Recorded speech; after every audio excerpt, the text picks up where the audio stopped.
Tapiroa avec Nippon Automoto et Toyota. Nippon Automoto, Toyota.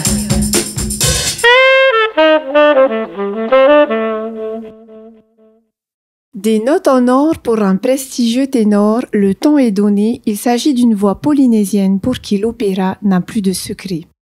Des études en musicologie lui permettent de fouler les plus grandes scènes, il embrasse alors une carrière internationale en tant que chanteur lyrique et partage des expériences auprès de virtuoses. Entre mélodies issues du répertoire classique ou du répertoire polynésien, c'est bien dans la veine lyrique qu'il s'engage avec talent.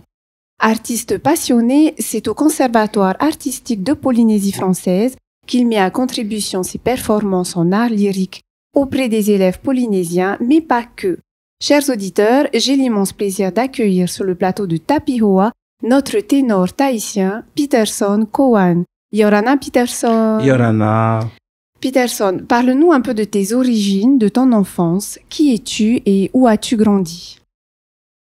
Maman, Hirauti Norua, papa, Pita Kawen, de Tahiti. Maman vient de Ta'a, Iripau. Je suis né le 25 janvier 1970 à Tahiti, papa était à la clinique Cardella. Après 11 mois de passage sur le territoire polynésien, mes parents ont déménagé pour la Nouvelle-Calédonie. Être bachelier à 15 ans, comment expliques-tu cela? Alors, mon père avait une théorie sur la question. Il se disait que plus vite il aurait fini, plus vite il va revenir à la maison et qu'il s'amuserait. Moi, je dirais surtout que j'ai eu des parents et j'ai eu un père qui était exigeant et qui a surtout vu en moi la possibilité de faire des grandes choses et qui a cru en moi. Et donc, il s'est avéré que lorsque je trouvais que la vitesse, ou en tout cas l'enseignement que je recevais, n'était pas à niveau ou surtout pas à jour, lorsque je suis tombé sur plusieurs enseignants qui me disaient c'est comme ça que ça se passe, et quand on revient du pays, en l'occurrence, où ils me disaient que c'était comme ça, que ce n'était pas le cas, j'étais un petit peu mal vu. Donc je disais à papa, je veux plus aller dans cette école. Et du coup, il l'acceptait, mes desiderata, et je changeais.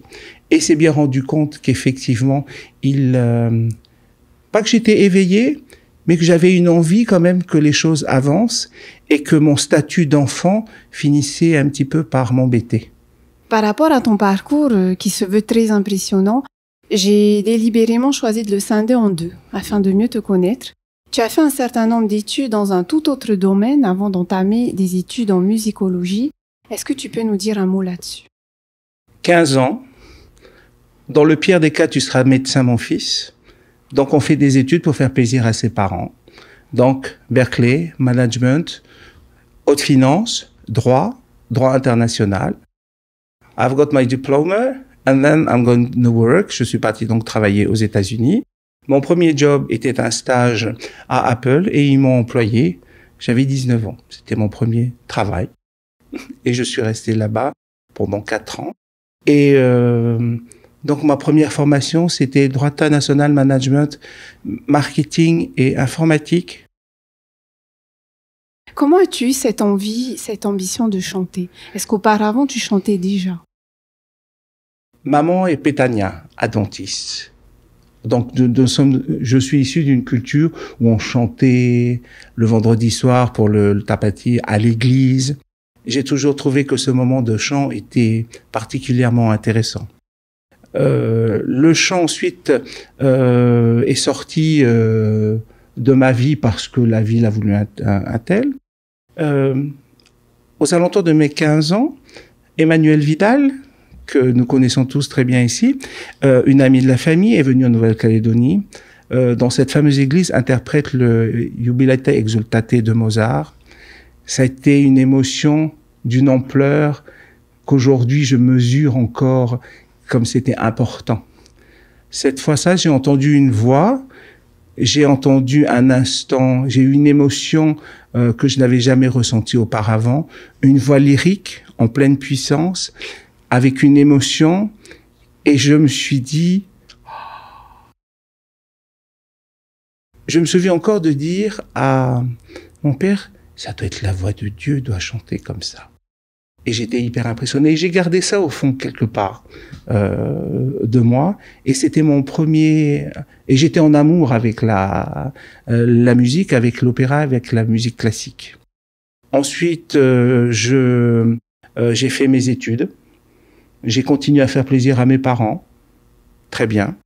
Et la vie a fait que je suis revenu au chant à mes 25 ans. On considère que l'art est un langage universel. Le chant pour toi, vecteur d'émotion ou de créativité? La particularité de la musique, du chant, c'est que l'on soit tahitien, japonais, australien, mexicain, coréen, lorsqu'on nous met une partition entre les yeux et qu'on nous dit, et que le chef d'orchestre donne le top départ, eh bien tout le monde sait de quoi il s'agit. Et c'était vraiment un langage universel. En plus de ce langage universel, il y a la qualité de l'émotion que chaque artiste, musicien met. Bien sûr que c'est une zone d'émotion et une zone de découverte que tout à chacun on a pu découvrir ou que j'invite chacun à également découvrir à nouveau. Tu entames des études en musicologie à la fois en Europe mais aussi de l'autre côté de l'Atlantique pour parfaire ta technique vocale. Je suis curieux de nature. Cette curiosité m'a dicté en tout cas ma manière de faire. Ayant fait toute une approche de marketing, je me suis dit, il faut que tu aies un business plan, Peterson. Il faut que tu aies un way of life, il faut que tu fasses quelque chose pour travailler. Je me suis dit que la meilleure façon d'arriver, c'est d'apprendre avec les meilleurs. Et c'est quelque chose que j'ai toujours appris. Tant qu'à apprendre, autant apprendre avec les meilleurs. Et tant qu'à apprendre, autant apprendre dans les meilleures écoles. En tout cas, c'est ce qu'on disait que c'était les meilleurs. Donc, je me suis dit, Peterson, les meilleurs, j'ai pris la carte du monde, j'ai dit celle-ci, celle-ci, celle-ci. Et cette carte du monde est une carte qui m'a beaucoup suivi parce que j'ai toujours choisi les endroits où je voulais chanter en fonction des petits points rouges à laquelle je n'ai pas chanté ou les endroits, les lieux ou les théâtres où j'aurais aimé chanter. Et cette carte fait partie en fait de mon... Si je devais donner en fait une biographie ou répertorier l'ensemble, je donnerais une carte du monde avec ces petits points où j'ai dit voilà. Et il me reste encore quelques coins à laquelle je n'ai pas chanté et que j'aimerais bien aller. Parce que ce sont des lieux qui sont pour moi importants. Mais oui, j'étais curieux. Je suis encore très curieux. Et d'aller apprendre, que ça soit à Londres, que ça soit à New York, que ça soit à Milan, que ça soit à Berlin, à Paris ou ailleurs, pourquoi pas à Tahiti, eh ben, je serais allé parce qu'on a toujours à apprendre et je suis très curieux et friand de connaissances.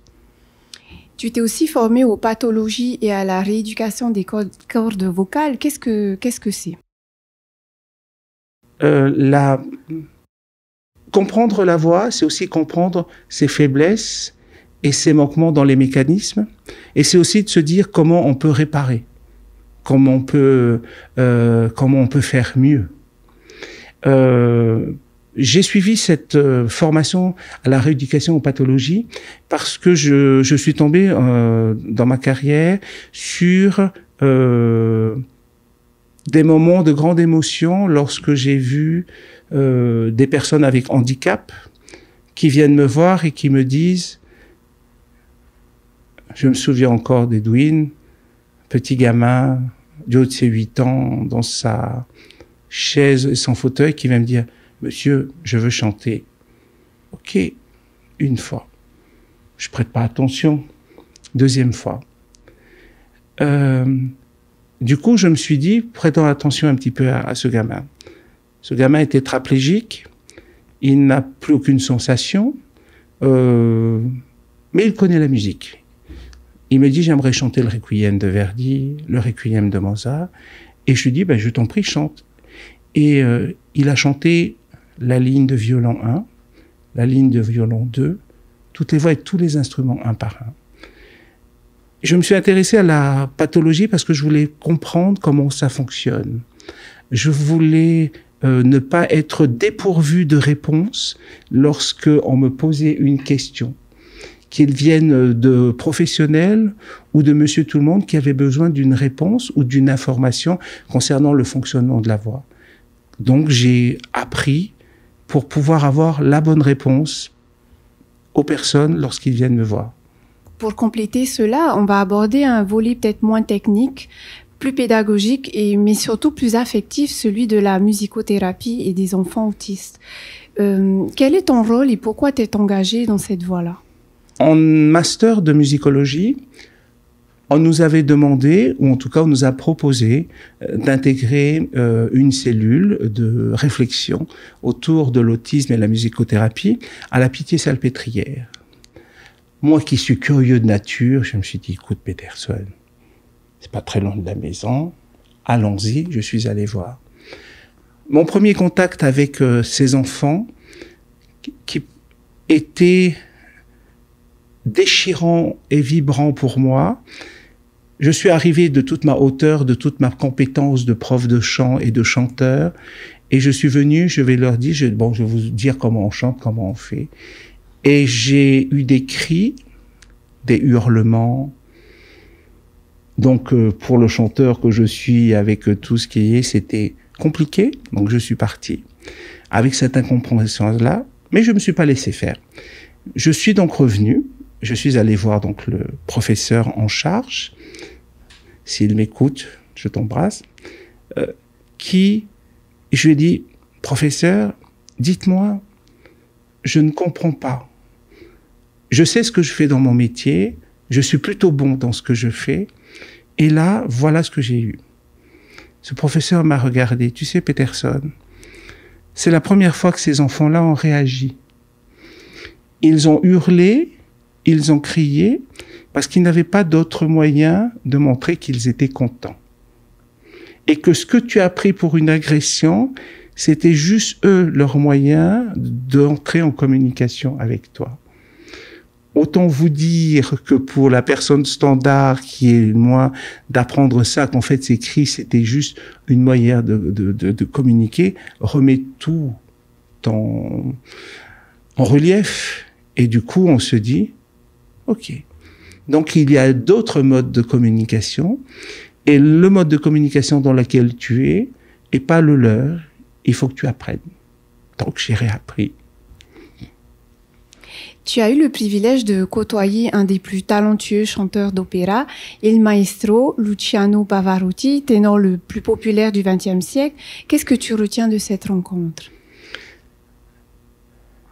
Beaucoup d'amour et une élégance dans la manière de faire.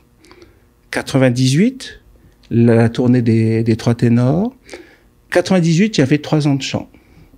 Le Tahitien est venu, il s'est dit, toujours dans ma logique de tant qu'à apprendre, autant apprendre avec les meilleurs, et tant qu'à être adoubé, c'est-à-dire de se dire, OK, you've done for this job, autant aller voir la personne qui, pour l'instant, était au haut du pavé. Je me suis dit, Sieur Pavarotti était là, Maestro Pavarotti.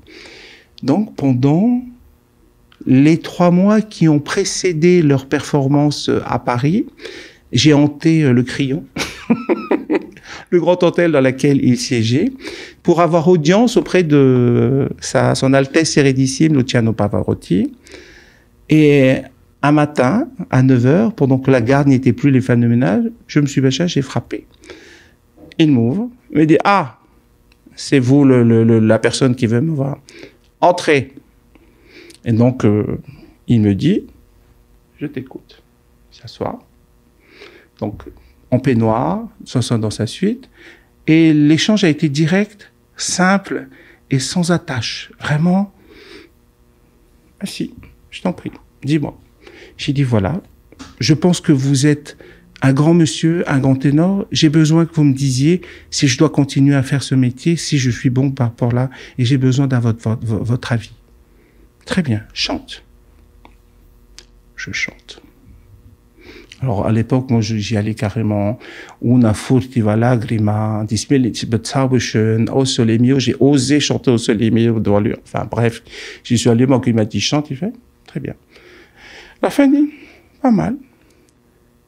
Luciano décroche son téléphone, appelle les 3 plus grands régisseurs et les personnes qui organisent les 3 plus grands concours de chant au monde. Il me dit, bon, un tel, un tel. Il y a un petit nouveau qui arrive, c'est un ténor tahitien, c'est ça, hein? Quel âge tu as? D'ici 2 ans, il sera prêt. Et donc, moi, je le laisse terminer. Il raccroche, il me dit, donc maintenant, le travail commence. Il dit, oui, tu es fait pour faire ce métier. Dans 2 ans, tu vas passer les premiers concours. On commence maintenant. Donc, la première chose à apprendre, il est absolument hors de question que tu prennes cette chanson comme ça, parce que sinon, tu vas pas durer. Et le conseil de Luciano Pavarotti a été, si tu veux apprendre, tu as bien fait de venir et de choisir les personnes qui savent. Et donc, j'ai suivi le conseil.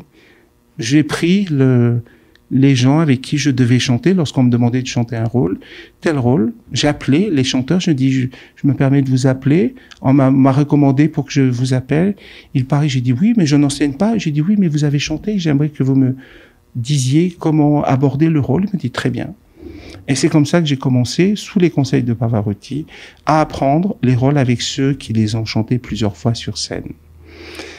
Au début, c'était incongru. Je me suis dit, tiens, pourquoi il me dit pas de passer par le conservatoire? Il m'a dit, parce que ce que vous allez apprendre, ce que tu vas apprendre sur scène, au conservatoire, ça s'apprend pas.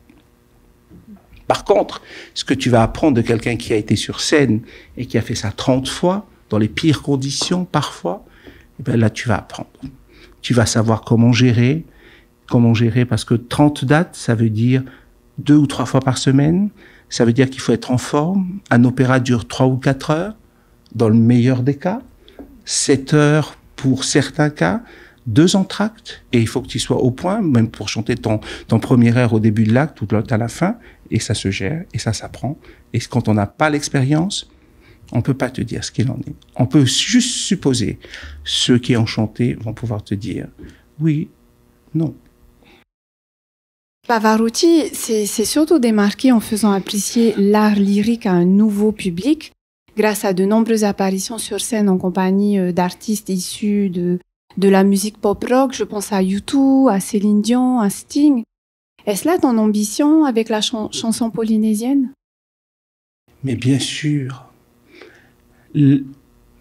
La Polynésie est au centre de mon cœur et de ce que j'aime, parce que pour moi, la Polynésie française, ses chanteurs et ses artistes, c'est important. La culture polynésienne et les chansons polynésiennes ont bercé mon enfance, comme tant d'autres, avec ces voix qui résonnent encore. Aujourd'hui, c'est implicite. Je fais pas de l'opéra pour faire de l'opéra. Je fais de l'opéra parce que je pense à une chanson d'Esther Tefana. Je chante un air d'Esther Tefana parce que je pense à un air d'opéra. Et je pense à un air de U2 ou de UB40 ou de Céline Dion parce que j'ai chanté un air de Wagner. Donc il y a c'est du même creuset. Ça vient du même endroit. Bien sûr, je caresse et ce n'est pas un rêve parce que ça va se faire. C'est de reprendre ces musiques polynésiennes, ces chansons de la belle époque et de les amener dans mon univers en apportant les touches de modernité qui s'imposent ou qui doivent se mettre, mais avec ma sensibilité. Et oh que oui, le classique peut se marier très bien à la Polynésie française et à ses chansons. Et vice-versa. Selon toi, quelles sont les qualités d'un bon chanteur lyrique? Pavarotti va vous répondre en une seule. Le chronomètre. 35 secondes de tenue de son sur un A, sur un si bémol, en pleine voix. Voilà. Il faut que la mécanique soit endurante et performante. Quand c'est performant et endurant, tout va bien. C'est d'abord la première chose. Ensuite, bien sûr, il y a la qualité vocale, les choses, tout ce qui vont bien. Mais on a plein d'exemples comme ça. Callas était réputée pour pas forcément avoir la plus jolie voix du monde. Pourtant, elle a fait une carrière. Mais le chronomètre a parlé pour elle. Elle était à 42 secondes de tenue de son. Pavarotti, 37. Celui-là, tout score confondu, le meilleur, Farinelli, 1 minute 30 de tenue de son. Donc aujourd'hui, un bon chanteur, c'est d'abord une mécanique, d'abord un physique et d'abord une capacité respiratoire et, comme on va dire, un coffre. En tout cas, le physique et sa capacité respiratoire pour un chanteur, c'est d'abord primordial. Donc oui, le chronomètre. Enfant du Fénois, riche de ce parcours à l'étranger et en métropole, tu es parti te former ailleurs, tu t'es construit ailleurs. Que retiens-tu de ce parcours et surtout quel est ton message envers tous ces jeunes en plein devenir? Chers jeunes gens, chers Polynésiens, chères Polynésiennes, jeunes filles, jeunes hommes, le monde vous appartient, le monde vous attend. Vous êtes tous pleins de talent. N'ayez pas peur de ce qu'il y a au bout du chemin, parce que si vous êtes suffisamment curieux et que vous avez le cœur pour ça, vous y rencontrerez des gens qui vont vouloir vous aider et vous accompagner. Osez passer le Rubicon et aller de l'autre côté du chemin. Osez. Vous serez toujours les premiers surpris de ce que vous êtes capable de faire. Vous savez que votre Fénois est là, que tous les pays, votre famille seront là pour vous soutenir. Il ne faut pas que cela vous retienne, mais au contraire que cela vous motive à aller de l'autre côté du chemin, à dépasser la croisée du chemin et de voir comme ce vieux sage japonais qui disait « Oui, la mer c'est bien, mais tu vois le continent là-bas, c'est mieux. » Donc, osez, soyez curieux et ayez confiance en vous. Vous avez toutes les qualités requises. Vous avez le talent, la générosité et ce que vous a donné la culture polynésienne et l'éducation de vos parents. C'est la chose qui est le plus importante aujourd'hui. Cette générosité-là, ce contrôle et cet amour que vous avez reçu. Cet amour que vous avez reçu va se ressentir dans votre chant, dans votre pertinence et dans le courage que vous allez mettre à aller jusqu'au bout. Allez-y, Myrma, soyez courageux. Allez de l'autre côté du chemin. Vous allez voir que de l'autre côté, vous allez trouver des personnes qui voudront vous aider parce qu'ils ont vu dans vos yeux, dans votre manière de faire, une envie. Allez-y. Et qu'est-ce qui fait qu'un jour, toi, tu décides de revenir en Polynésie? L'univers. L'univers, à un moment, te dit, et ça c'est véridique, jeudi, verglas à Paris, je me casse la malléole gauche de ma cheville. Mardi, je devais aller en Angleterre, de la semaine d'après, pour signer mon contrat. J'ai pas pu y aller, j'ai arrêté. Mercredi, je reçois un mail me disant ça t'intéresserait de venir remplacer Emmanuel et Gabi Cavallo au conservatoire. À un moment, lorsqu'il y a tout ça toute cette conjoncture, tu te poses pas trop la question et tu te dis Harena. Et du coup, et ça s'est vite fait. Nous étions en février 2021, aux alentours du 14. 2 jours après, je faisais une visio avec Emmanuel et Gabi. 3, 4, 5 jours après, je faisais une visio avec Fabien et Frédéric. Et du coup, j'ai dit, écoutez, très bien. Et du coup, ça s'est mis en place. L'ouverture du conservatoire se faisait le 23 août. Je leur ai dit, je suis désolé, je dois faire une tournée sur les châteaux de la Loire. Et ma dernière date, c'est le 27. Je ne pourrai qu'arriver le 29 parce que je pourrais prendre l'avion que le 29. Je rentre à Paris le 28. Le 29, je pourrais être à Tahiti que le 30 au matin. Ça ira. Et me voilà donc ici. Alors plusieurs choses. Quand l'univers se présente devant toi et qu'il faut aller, tu y vas. Et puis je devais rencontrer ma famille, voir mes tatis. Et puis c'est le moment. Il y a un moment où il faut que la boucle se bouge. Donc me voilà. C'est le moment de la citation. Je vais te proposer une citation qui a pour thème celui de l'excellence. Elle est d'Aristote. Je te la cite et tu l'expliques comme tu l'entends. Nous sommes ce que nous faisons de manière répétée. L'excellence n'est donc pas une action, mais une habitude. Qu'en penses-tu? J'adhère complètement. La qualité d'un chanteur, puisque nous revenons à la qualité d'un chanteur, est tant effectivement dans ses capacités physiques tant également de ses capacités dues par la nature, c'est-à-dire papa, maman a donné, mais surtout le travail, la répétition, l'exigence et cette pertinence d'en refaire bien, de telle manière à ce que du coup ça soit une seconde nature. Donc oui, pour Aristote, je suis d'accord avec lui que l'excellence, c'est une habitude, parce que c'est quelque chose qui se travaille jour après jour. Rostropovitch, lorsqu'il a repris son violoncelle et qu'il est parti jouer sur le mur de Berlin lorsqu'il est tombé, il m'a dit, voyez, j'ai pas joué ça depuis 50 ans. Et il est venu, le corps s'est souvenu, et il a joué parce que justement l'excellence était dans l'habitude. Il avait suffisamment répété, il a fait. Aujourd'hui, je sais que il y a des airs que je peux chanter même malade ou quasiment aphone, que je vais ou que je saurais faire parce que justement c'est ancré dans l'ADN, dans la parcelle. Donc oui, l'excellence a quelque chose à voir avec l'habitude, selon Aristote et selon moi également. Des projets en perspective? Oh, tellement. Je veux mettre la Polynésie, la culture polynésienne au centre de mes projets. J'essaye, je vois par quel bout prendre la chose.